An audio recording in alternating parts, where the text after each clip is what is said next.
Ladies and gentlemen, welcome to a brand new, somewhat news update video. We're going to get to a little bit of a SAG strike update towards the end, the actor strike that is. We've got some updates on Peacemaker as well, in terms of also a little bit of speculation I definitely want your guys' input on. But also, at the beginning of this video, since quite a few of you have been asking my input on it, we're going to go over some leaks on the upcoming DCU Superman Legacy, also some other little details here and there about a possible upcoming project in the DCU, and I want to give my thoughts on that. We do this every now and again. I have visited this source before when you guys asked me to check it out, and we combed through what they had to claim about the future DCU and some other projects here. So that's what I'm going to do. I'm going to get into that, then get onto some other updates in the video. I will timestamp it as always. If you want to skip around, feel free to do so, but I recommend staying because I'd really like to know your thoughts on what we have to work with here, especially with regards to a certain Superman villain, which fans have wanted to see for a very, very long time. So diving straight into this, they have a verified section and then like a partially verified section, but as I always say, I would take both with unverified labels, if you will. Now, they have a little section here for Sandman. I think I might dive into the Sandman in a separate video when we hear a bit more about that. There's already been some set stuff right before the strike happened in July with SAG. Now, they also have a little part here for the Penguin. So they say Deirdre O'Connell is playing Frances Cobblepot, Oz's mother. Now, it's the Illuminati that reported all the way back then that supposedly she will play a very important role in the series. Frances has an intense bond with her son, and she loves him dearly. She tries to control her son, but she begins to lose control over her own life due to a tragic condition. Frances Cobblepot is in the early stages of dementia with Lewy bodies. Now, one thing I do want to say is that these castings aren't brand new. We actually heard it back in February, but I guess right now they're just saying they are playing these characters. Now, I've been saying since day one that Shoria Dashloo has to be playing the wife of Salvatore Maroni, and they are now backing that up here. Now, they're saying that Carmen Ejogo is playing a sex worker. We did see her in the trailer, if I remember correctly. I'm very curious as to what role she will actually play in the plot, because she seems to be talking with the Penguin, and let's just go into a teeny bit of theory time here. Maybe he's using this character to get close to somebody on the other side. Maybe she can slip into a other, crime boss, get close to him, but really she's working for Penguin all along. Don't forget that this is about the Penguin's rise to power, and he's going to have to use all kinds of tactics to rise to the top in this vacuum of power that Carmine Falcone left behind. And there's going to be other people clawing for that throne of power, including Maroni, even though he's in jail, but we have Shoria Dashloo playing his wife, so the Maroni crime family is going to still try and get back in from what they've lost years and years ago, thanks to Carmine Falcone stabbing him in the back with the biggest drug bust in Gotham history. And ever since then, he's been put away. But we can't forget that he's being played by Clancy Brown, and I cannot wait to see Clancy Brown playing Sal Maroni. Even if we're just seeing him behind bars, I feel like that's going to be gold. Now, up next on this page, this one really intrigues me. They're saying it's a part of the verified section, which is quite bold because they're claiming here that there's a new project in development for the DCU. Now, just to, before I read it out, give some credence to that, there are more projects coming in Chapter 1. We know that. We've had 10 announced so far, and James Gunn said that's less than half than what's even going into Chapter 1, let alone Chapter 2. So that entails we've got another 11 plus projects to come our way, whether they're animated, video game related, movie or TV show related, before we even get onto Chapter 2. So they're saying here, Strange Adventures. A project adapting Tom King's Strange Adventures run is in early development for the DCU. Note, this information predates the WGA strike. Eddie Gathegi is signed on to reprise his role as Mr. Terrific. Note, this information predates the SAG-AFTRA strike. So what's interesting about this is that we had a show in development before the HBO Max app even released. You may remember, and it was Strange Adventures. And from what I remember about that, it was meant to be this anthology-esque series about adventures from, I believe, the perspective of citizens in that of the superhero world. But that's not really what it seems to be, because they're claiming that this would be a project in the DCU. So it would be after the roadmap that you're seeing on screen right now, which I personally believe by the time we get to Swamp Thing will roughly take us up until 2027, give or take there. And it would be a project coming out sometime after that. And they're saying it's adapting Tom King's Strange Adventures. And I don't know how I feel about that. I have a weird feeling about that story, because let me put it this way. Strange Adventures by Tom King, that comic book run, some people love it, some people kind of don't love it, some people kind of feel how I do. I kind of like what it tries to tackle, but what it does to Adam Strange's character, all while people kind of like to view it as relevant given the somewhat trauma that Adam Strange goes through in that book, is somewhat divisive. Now, I don't want to give spoilers away. If I remember correctly, it is a Black Label story. Mr. Terrific is involved, but the very basic premise that I could give you is that Adam Strange comes back to Earth. He's releasing a memoir of his time as Adam Strange between Earth and Ran, in where he's also saved Ran from this invasion from the Pikes. I believe that's how you pronounce the invading force's name. But the thing is, what he did to kind of achieve that is very, very, questionable in terms of what that does to his character, his morality. Now, the dude who calls him out gets killed by a very similar gun to what actually Adam Strange carries, and Mr. Terrific is brought in as a somewhat middle ground party to investigate it very objectively. You actually learn a lot more about Mr. Terrific in terms of this iteration of him in this story as well. And the more the curtain gets peeled back, the more, again, sussy things get for Adam Strange. So if this was to get adapted, I can see how it can be like an expansion on Mr. Terrific after Superman Legacy. That's if we don't see him in another project before then as well, because a lot of people are wondering about the Terrifics, especially with Metamorpho being involved in Superman Legacy as well. A lot of people like me are wondering, is Metamorpho's origin in Superman Legacy? Will Mr. Terrific go on to somewhat help him come to terms with his powers after Superman Legacy or by the movie's resolution, and then they go off? Like, who knows? But then to kind of go to Strange Adventures by Tom King, and then to adapt,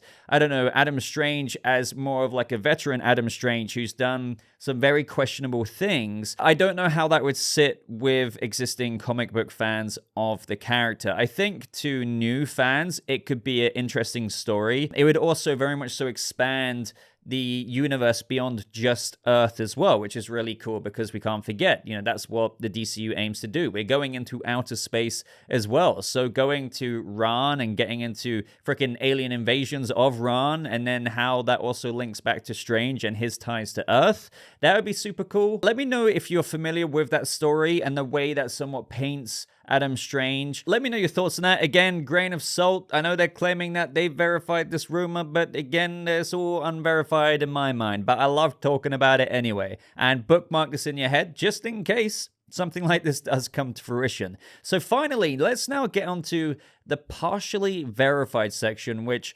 definitely gives us some of the most intriguing rumors that we have to talk about today surrounding Superman Legacy. And they say, I've seen and personally worked on some concept art since we last spoke, of which I've seen include the following.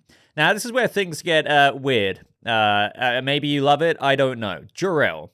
He's drawn as being tall, so this is all off artwork. And I mean really tall, like above 7 feet at least. So Jor-El in Superman Legacy, according to this artwork, if we hypothetically assume this is true for the sake of fun and memes for this video, is apparently 7 foot tall. His costume is sort of a mix between armor and fabric, with the armor bits being like a baby blue and the fabric being a crystally white. He has a blue House of El crest on his chest, which glows kind of like an LED. That somewhat reminds me of Superman and Lois's Jor-El there. And they go and say, and here's the fun part, take this with a grain of salt, as a ton of concept art uses random actors' faces on characters. But the specific art I've seen features Kurt Russell's face on Jor-El, which would be great casting in my honest opinion. I don't know.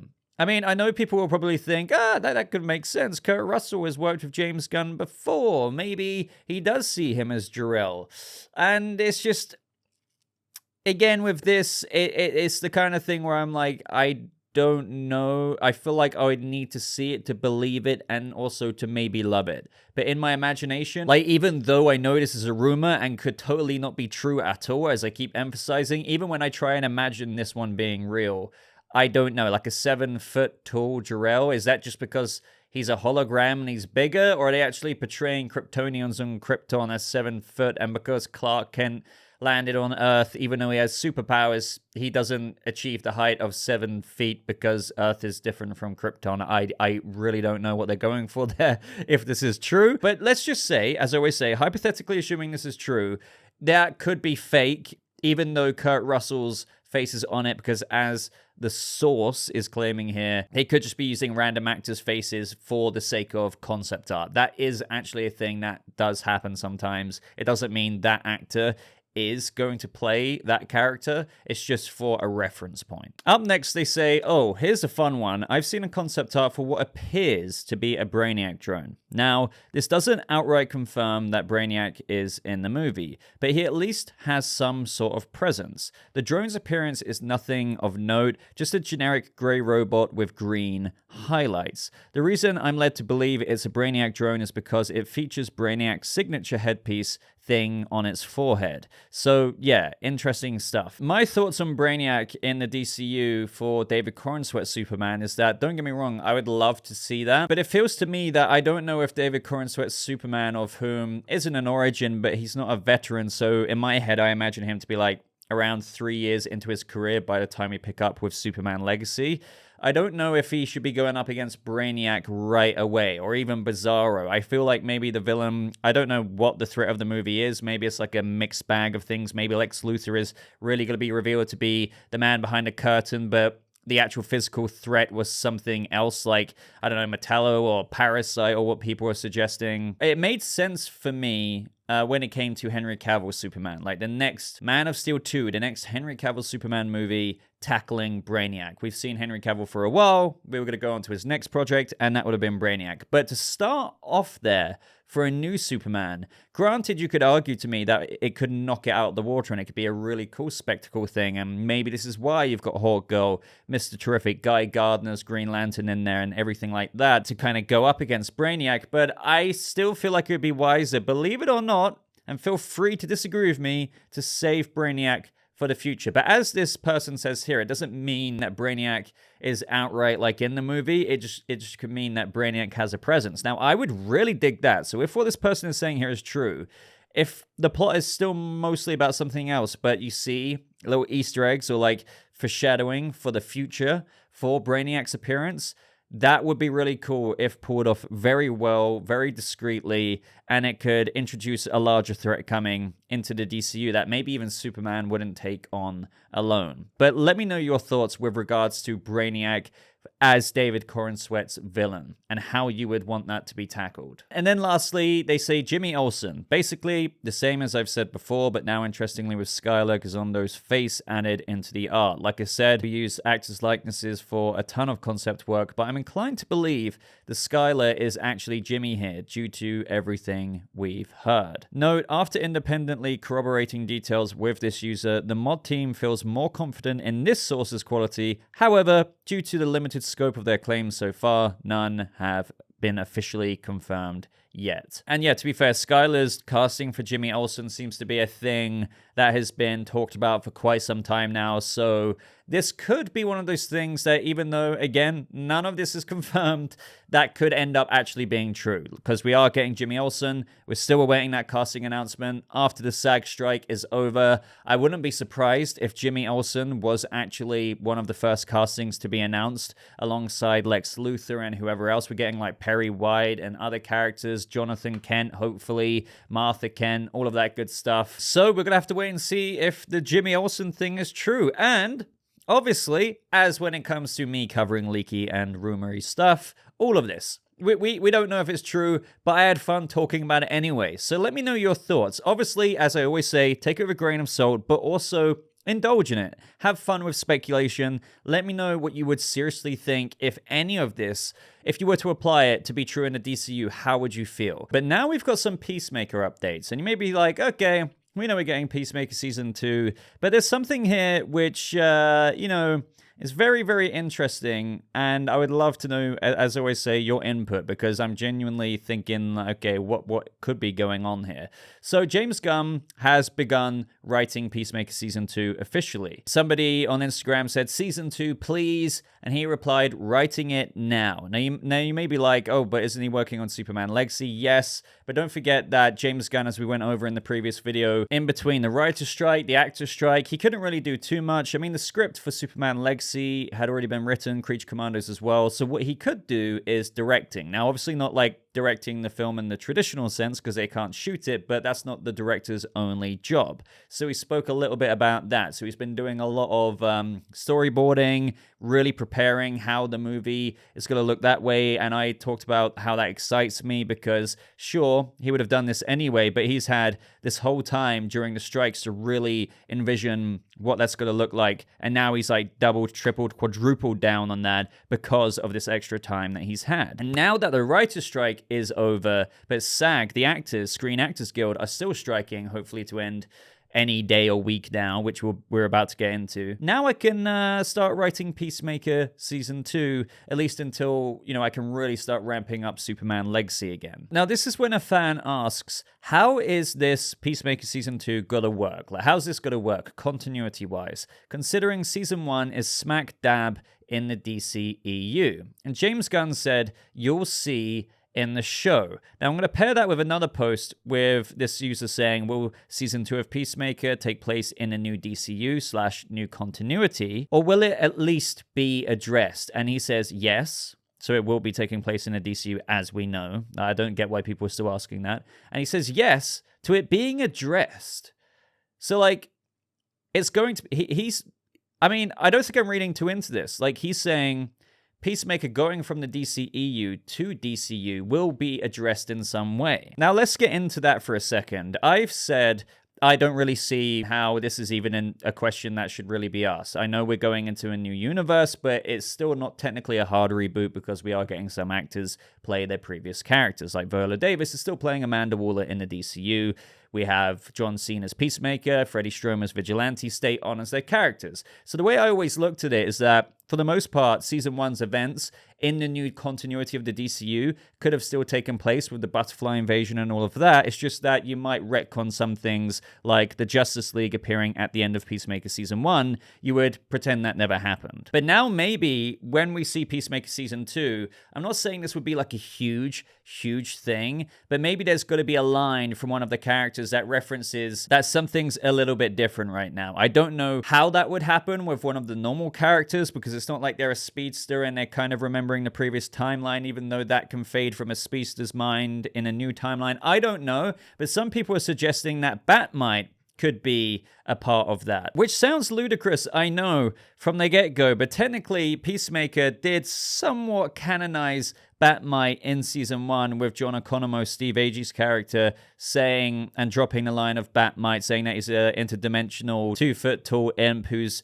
obsessed with Batman. And the thing is, James Gunn has referenced Batmite quite a few times before, even outside of the Peacemaker show. So all I'm saying is, I really wouldn't be surprised if by Peacemaker Season 2, which is still a while away, that they actually did have this really powerful, like, because Batmite, I don't think a lot of people realize, is like super powerful. I can imagine him popping up as, like, especially in this new DC universe, which is like a big, cohesive world and where heroes exist and have existed. So, like, God knows what's canon out there in the fantastical realm of things. Batmite wouldn't be a stretch of the imagination, especially when you're talking about James Gunn, and he could pop up in the show, and that's when John Cena's Peacemaker would turn to Steve Agee's John Economou and say, oh, you were right, he is real, and then he could reference something to do with one of the events in season 1 that none of the new characters remember. And it's a little bit of a troll, a little bit of a one-liner, a two-liner, and then he disappears. I don't know. That just seems to be an idea floating around ever since this post was made by James Gunn saying yes and yes to not only will Peacemaker take place in the new DCU, but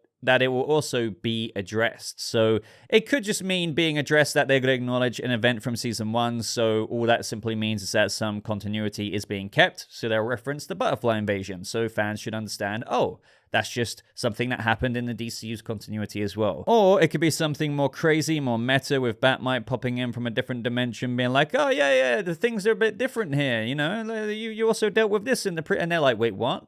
Wait, and who are you? Wait, what? He's real? And then I could imagine John Cena trying to punch the living crap out of Batmite. That is genuinely, if you've seen Peacemaker, and you know James Gunn, something I can imagine happening. All right, guys, and very quickly, a last update in this video with regards to the actor strike. Some of you may know that since the WGA strike is technically over now, even though they're still voting on passing the deal, this meant very good things for the Screen Actors Guild strike, because a lot of the things that the WGA got is also what SAG wants as well. So the studios went to meet with SAG Monday, and now it looks like the talks kind of went okay, because they're planning to meet up again on Wednesday, which is tomorrow as of when making this video. Now, the reason why this is a very good sign is because if you remember, the WGA met with the AMPTP on Wednesday, and then they met again on Thursday, and then again on Friday, Saturday, and on Sunday,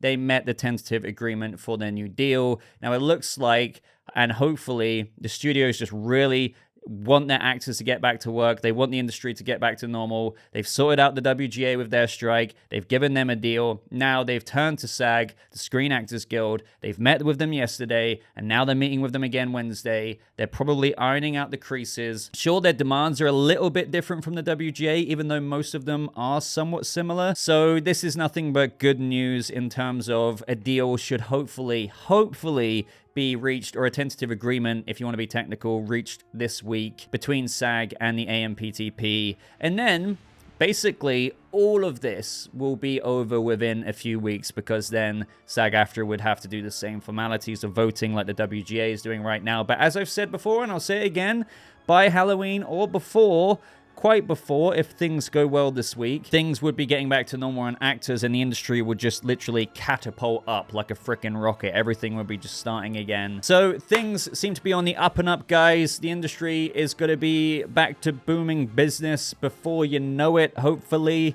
And yeah, I'm very happy about that, because it looks like after a long time, because, you know, 5 months for the WGA, and then, you know, SAG since July, and here we are in October now. It's kind of crazy. Anyway, everyone, want to thank you very much for listening to my rambles in this video. I would love to hear your thoughts about anything we discussed down in the comments below. Leave me a like if you want to help support the channel. Things like that really do help boost it out there in the algorithm with your engagement. So thank you so much, especially if you're watching right now. If you remember to hit that like button, consider subscribing just in case you're brand new, because you may think you're subscribed, but you might not be. But until next time, ladies and gentlemen, thank you so much for watching. I hope you have a lovely rest of your day, and I'll see you all in the next video.